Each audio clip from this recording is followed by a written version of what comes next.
I'd like to acknowledge the Wurundjeri people, the traditional owners of the land, and pay my respect to their elders past, present and emerging, and also pay my respect to any other Indigenous Australian people watching today.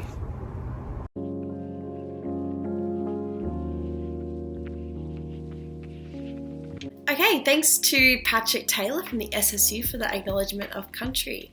Hello and welcome, and thanks for checking out this online resource. My name is Grace and I'm the bar manager at the Hammer and Swine. As a part of my work with the SSU, I've been lucky enough to group together with a few Swinburne community members to bring you a workshop on social change. Now, as the end of semester approaches after months of a tiring lockdown, we obviously acknowledge that students and young people are faced with influxes of topical, national and global news every day. And when lockdown means increased screen time and social isolation, this influx can often lead to a general sense of disheartenment, apathy, overwhelm and hopelessness. So the SSU wanted to bring you this workshop along with a collection of lecturers and representatives in the Swinburne community just to provide a conversation on how to best navigate these feelings for those of us with a passion for social justice. And to do that, we've got together a panel here. We've got joining us Kerry Ryan and Damon Alexander, both of whom lecture at Swinney within the Politics and History department, so they're very cool people. And we've also got the Senior Indigenous Students Officer, Joel Boojers, to chat with us about his work for the Mundani Tulmiddle Centre and within the Indigenous Student Services team at Swinburne. And we finally have Nadim, who is the Secretary of the Swinburne Sustainability Society. So we'll be hearing from these speakers as they discuss the ins and outs of pestering pollies, some strategies and successes of current campaigns, and just how to channel your passion into sustainable, tangible social change when you're not so sure on how to take those first steps. Exciting stuff. Let's first hear from Dr. Kerry Ryan, who's going to contextualise the conversation for us a little bit and just give us a bit of rundown on the skills and strategies for the Social Change Unit, which is a very good unit. Highly recommend. And a little bit about what social activism is really like. So without further ado, let's hear from Kerry. Hi everyone, my name's Kerry Ryan. Some of you may know me from Swinburne. I teach in politics and history mostly. I also take a subject called Skills and Strategies for Social Change, which is a Grand Challenges unit. I'm going to give you a little bit of a rundown on types of things that we look at in that subject. I won't keep you long. I've just a couple of main ideas that may help us and help you negotiate what can sometimes be the crushing disappointment of how the world really works. We're going to try and give you a few ideas on how you can change the things that don't work and the things that you would like to see changed. Anyway, before we begin, please take a look at the Indigenous acknowledgement. I recognise, as you do probably in this weird world at the moment, not everybody's on Wurundjeri land. We're all over the place, so please recognise the lands upon which you are and the traditional owners.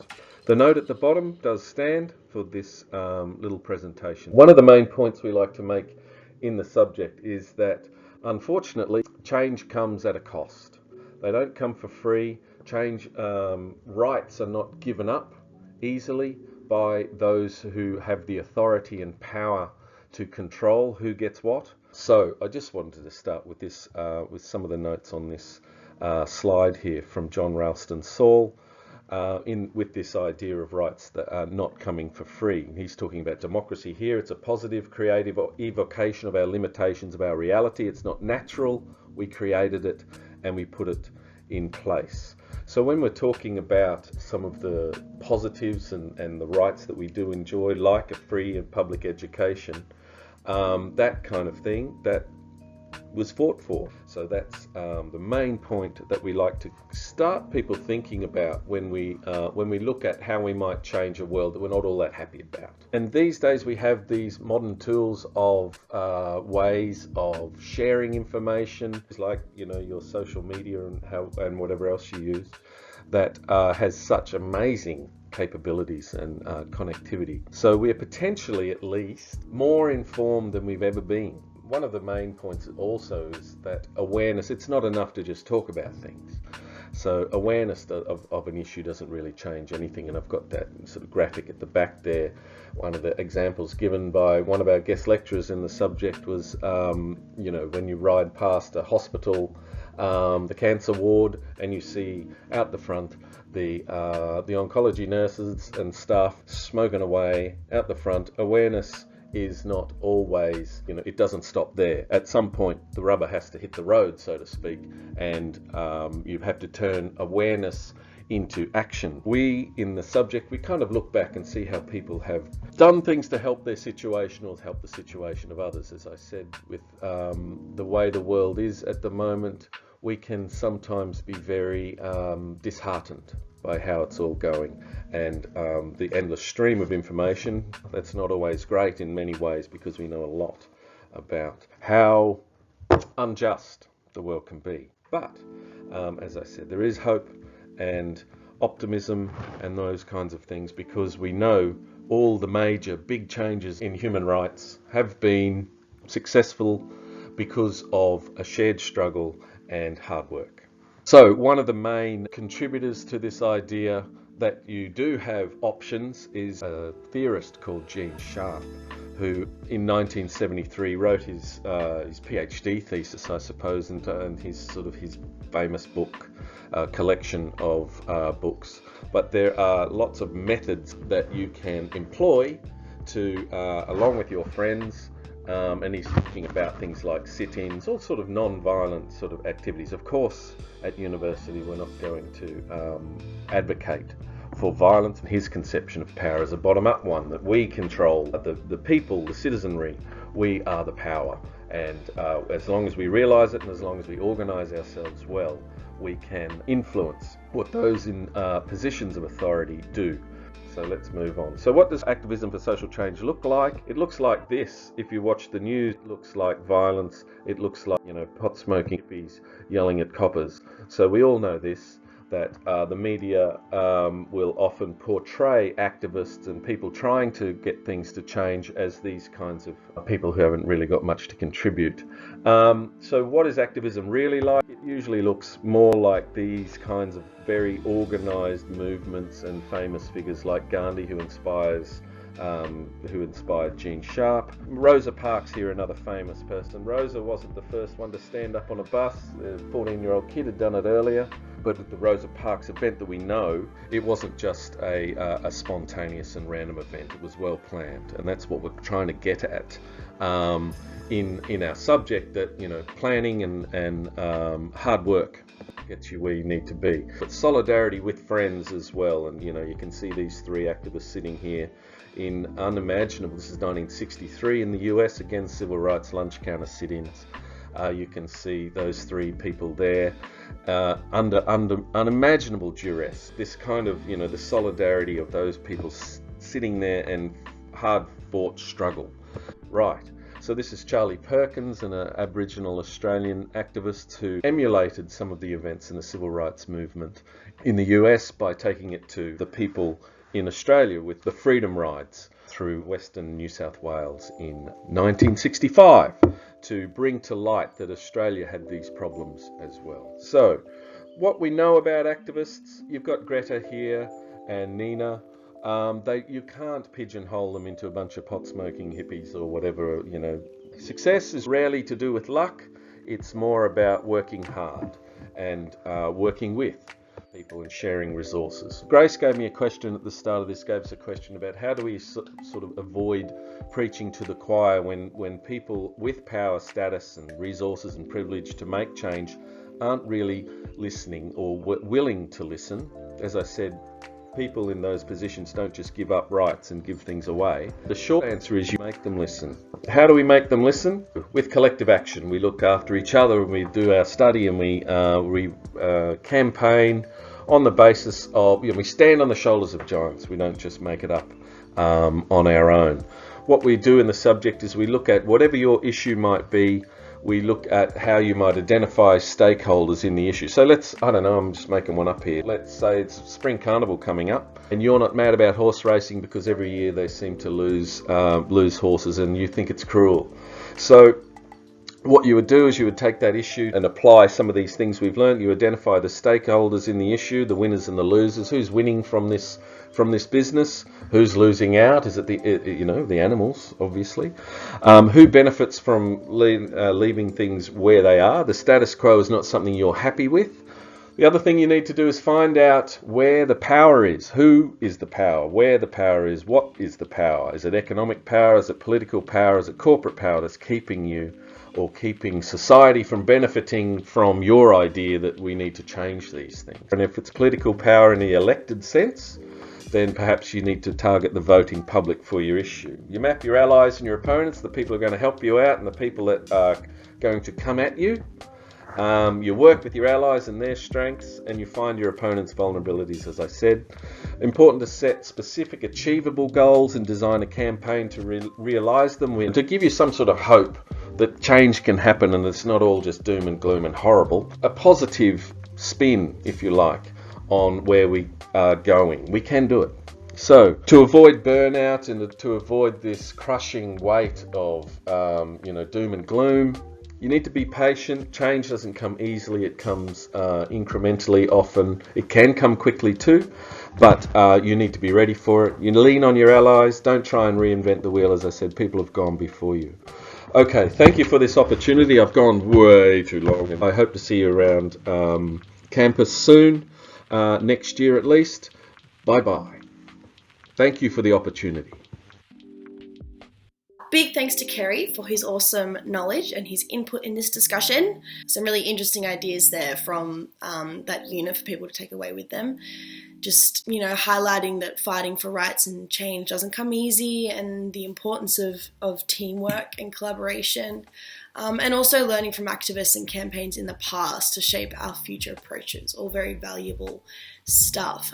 So continuing in this discussion, we're just going to move on to Damon, who is going to provide some tangible avenues and some actual options to actually approach activism through politics and formal and informal processes amidst lockdown and beyond.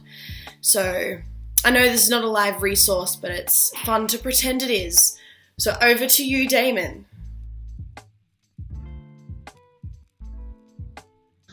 Hi guys, hope you're all enjoying some of our newfound freedoms and looking forward to perhaps a more positive summer than the last 6 months. My name's Dr. Damon Alexander, and I'm a senior lecturer in politics and public policy here at Swinburne, and also convene the Bachelor of Arts program here. What I want to do today really is just to take you through some different options that you might like to explore that will actually enable you to start applying some of the skills that you've learned to push for positive social change. And that might be at the local level, or it might be at regional or perhaps even a global level.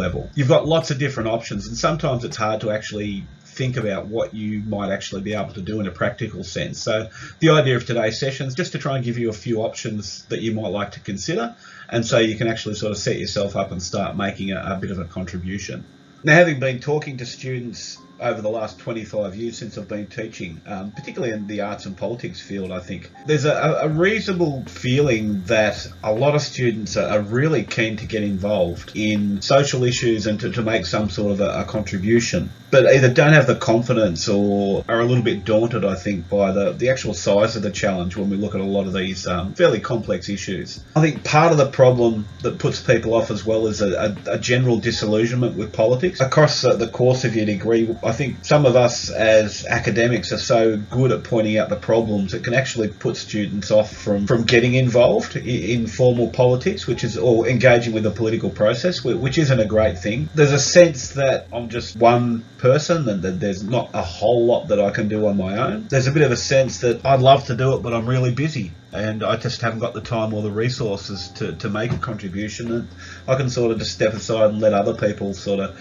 do the heavy lifting. I think there's also a sense of the powers that you need to work against to promote positive social change are just so deeply entrenched and so difficult to push back against. That tends to put a lot of people that are quite interested in some of the social issues that you've probably looked at across the course of your studies, puts you off actually getting involved yourself that sort of, well, what's the point really? Now you can imagine if everyone had that attitude, the world would be a pretty shitty place. So I'd like to sort of help you put aside some of these barriers in the session today and really encourage you to roll your sleeves up and actually make a contribution. Alrighty, so what are your actual options? Now a lot of people are put off from engaging in the formal political process, and I can understand why that is the case in many respects. That being said, it's still the main game in town as far as I'm concerned, and if you really want to have some sort of an impact or some sort of influence, working through formal political channels are still, I think, one of your best bets. I'll suggest it here. Pester your local politician, whether it's your local councillor at local government level, whether it's a state or federal MP. Get to know them.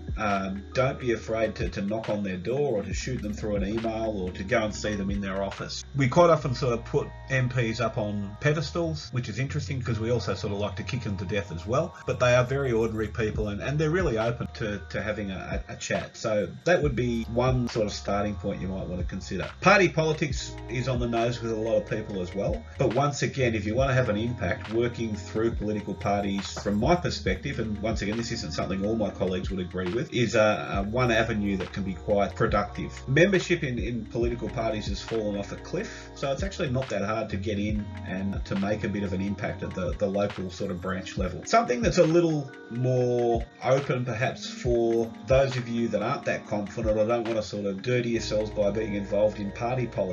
Think about what you can do through the committee process that operates at state and federal levels. There's some incredibly interesting and important committee hearings that go on all the time at state and federal level, looking into all sorts of really crucial community issues, whether it's assisted dying, whether it's legalisation of various forms of drugs. Some really sort of big issues get dealt with at committee level, and it's really easy to actually sit down and make a well thought out submission. Remembering that politics is a numbers game. If governments get a sense that the tide is turning or that political opinion on a certain issue is changing, they will change their perspective. And I think we're seeing that quite clearly now with the climate change debate at the moment. So another option that you might not have considered that is well worth a look. And if you're not interested in formal politics, get out and get involved in local government or local community groups. They are crying out for volunteers and make really valuable contributions to local communities, whether it's an environmental group, whether it's a youth group. Community organisations do incredible work and they're absolutely crying out for help. So it's a really good way of actually having some sort of an influence. One thing I'd really suggest is go local. You'll find a lot of opportunities at local government level, whether it's a community panel, whether it's a youth advisory group, a whole range of different pathways that you can take advantage of. Local government is quite often looking for thoughtful, well-intentioned people to actually get involved and help them shape their decision making. That's quite often a really good way to start. You'll make some great connections and it's a really useful way and a relatively simple way to actually make some sort of a contribution to your local community. Okay, so hopefully there's some reasonably simple and practical options that you might like to have a look at or to think about. A couple of key points just to finish off with. Firstly, don't sell yourself short. The people that sort of push social change are no smarter than you or I in most cases. They're just people that actually roll their sleeves up and actually have a crack. So don't be intimidated and don't be put off and don't think you haven't got something valuable to contribute, because in most cases you will have. The other point, I suppose, is that nothing changes unless people actually do the hard work. It's really easy for us to sit back in the cheap seats and to whinge about the state of the world without actually getting off our asses and doing something about it. If you are genuinely interested, I'd really encourage you to actually think about what you can do and to have some confidence in yourself that you can actually make a useful contribution. Don't sit back and wait for somebody else to change the world around you. It's up to all of us that want change to actually get involved. That might mean just having a conversation with people in our social circle and talking to them about different issues. It might be something as simple as making sure that your knowledge of an issue is strong and you're in a position where you can actually have a meaningful discussion with other people. Whatever it is, I'd really encourage you to think about what you've learnt while you've been studying and to actually get out there and start applying some of it. If you do, more power to you. All right. right, thanks to Damon for his thought-provoking concepts. Definitely some insightful points raised there with the value of getting involved in community groups and local government. I'm sure that's been very helpful info for those watching. So turning a corner now, I'd like to introduce two speakers, Joel and Nadim, who are going to provide examples of activist work with their experience in particular fields, both of which revolve around making positive social change within the Indigenous and environmental spheres. Hi there, my name is Joel and I'm a proud Bachelor and Wababara man. I work at Swinburne within the Mundani Toombittle Centre's Indigenous Student Services team. My role is Senior Indigenous Student Advisor, and I'm here today to talk about the role of the Indigenous Student Services team. Before I do, I'd just like to acknowledge and pay respect to the Wurundjeri people of the Kulin Nation, who are the traditional owners of the land on which Swinburne's Australian campuses are located, and Melbourne's east and outer east. I pay respect to Wurundjeri elders past, present and emerging, and I also pay respect to my ancestors and elders, the Bachelor and Wapabara people. Firstly, I'll just provide a brief explanation on the role of the Mundani Toombittle Centre. The Mundani Toombittle Centre is a transformational leader grounded in Aboriginal and Torres Strait Islander knowledges.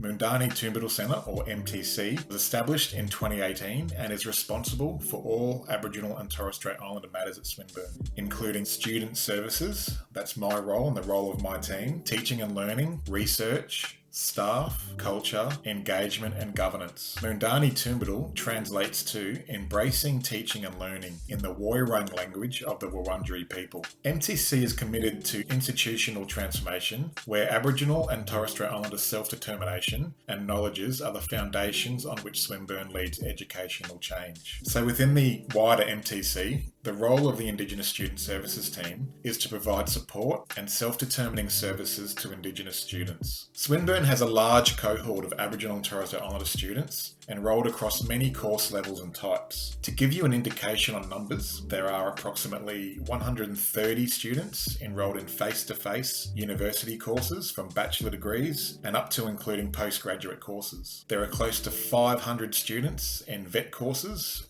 ranging from Cert 1 to diploma level. There are also nearly 500 students enrolled in online courses, which are mainly undergraduate offerings.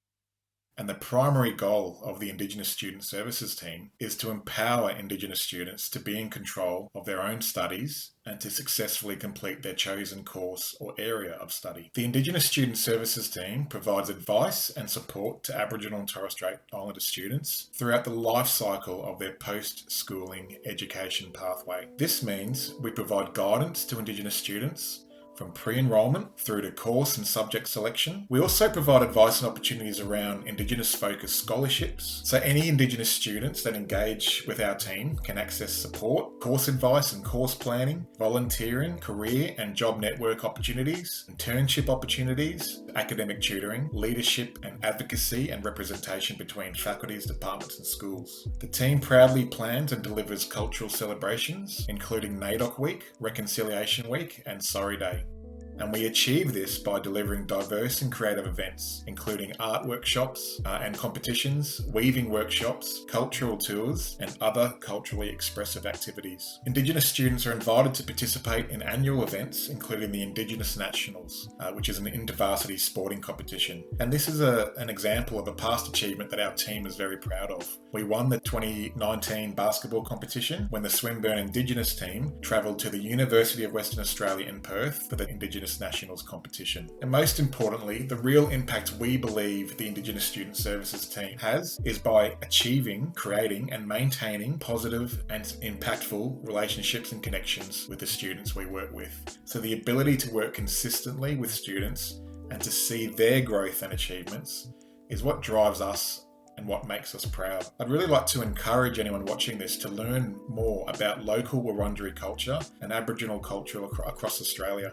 I'd also like to invite those of you watching to get involved with the Mundani Toonbiddle Centre if you can. You can simply do this by visiting the Arnie.Peters Indigenous Grassland. There's a grassland area at all three campuses, with the main one being at the Hawthorn campus, located near the flagpoles in Wakefield Gardens. MTC also hosts many engaging events and public lectures throughout the year, including the Barak Wonga Oration and Teaching and Research Symposiums. So I hope this has provided you with a helpful snapshot of what I do. Thanks for your time today, and I hope you now have a greater understanding on what the MTC does, and specifically what my colleagues and I work towards in the Indigenous Student Services team. Bye for now.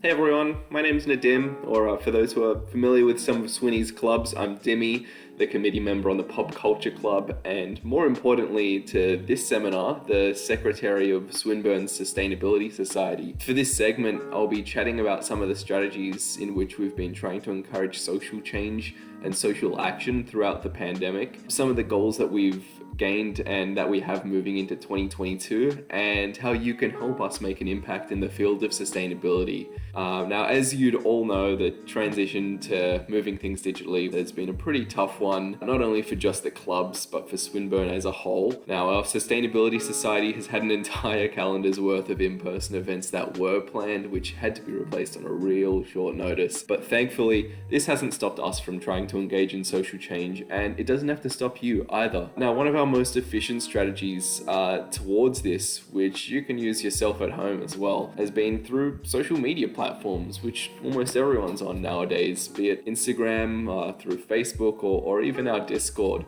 We've been posting things such as weekly tips for sustainability that you can follow, as well as raising awareness towards environmental days of importance, such as National Tree Day, or even World Food Day, which just passed really recently. More importantly though, these methods have helped us stay in touch with our members and try to continue the discourse on the impact of sustainability and social change. Now, another one of our more important strategies and an important goal for us is education. Through digital events that we've completed while we've been in lockdown, we've continued to educate our followers on how they can take action from the comfort of their own homes. One question that was brought up, that was raised in this seminar, involved how pushers for these social changes can try to avoid the preaching to the choir mentality and instead actually try and convince those in power to do something, which to a lot of people, understandably, it seems like a pretty impossible task. As an example, in a recent digital workshop that we conducted, we described ways in which we can try and contact our local MPs towards social change and sustainable change, trying to challenge that discord that these movements might often seem hopeless. Now, moving into the future, we've got so many goals that we can't wait to share with everyone at Swinburne, not just our members. The club's currently really hard at work trying to implement a reusable cup or container scheme throughout Swinburne's cafes to try and reduce waste by both staff and students. We're also in the process of establishing a community garden, which is really exciting for all of us, obviously. Clearly, there's no guarantees on any of these initiatives at the moment, especially in these times, which is why we're always trying to reach out for help. If you think you can bring something new to the table, provide a helping hand, or even if you just want to tag along for the ride towards a sustainable future, join our club. It's free. We've got a slew of backed up events we're planning moving into 2022, and we're always looking for volunteers to help us with the initiatives that I just went over, with general club things such as our socials and managing our members, and volunteers to help us organize all of our future events that we've got lined up. It's a really easy way to try and take advantage of the clubs that Swinburne provides, and it's incredibly rewarding to have a part in the social change we're trying to move towards. On a final note, I'd just really like to plug our latest move in sustainability and squad. We're currently selling custom glass bottles, which we've just gone live as of a few days ago, actually.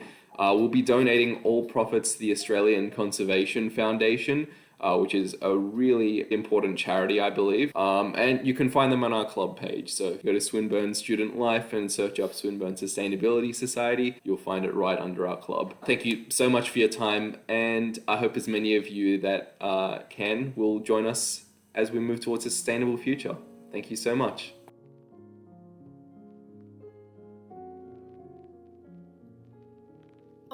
thank you to Joel for his awesome insight into the work and priorities of the Madani Tumbadal Centre and the Indigenous Student Services team.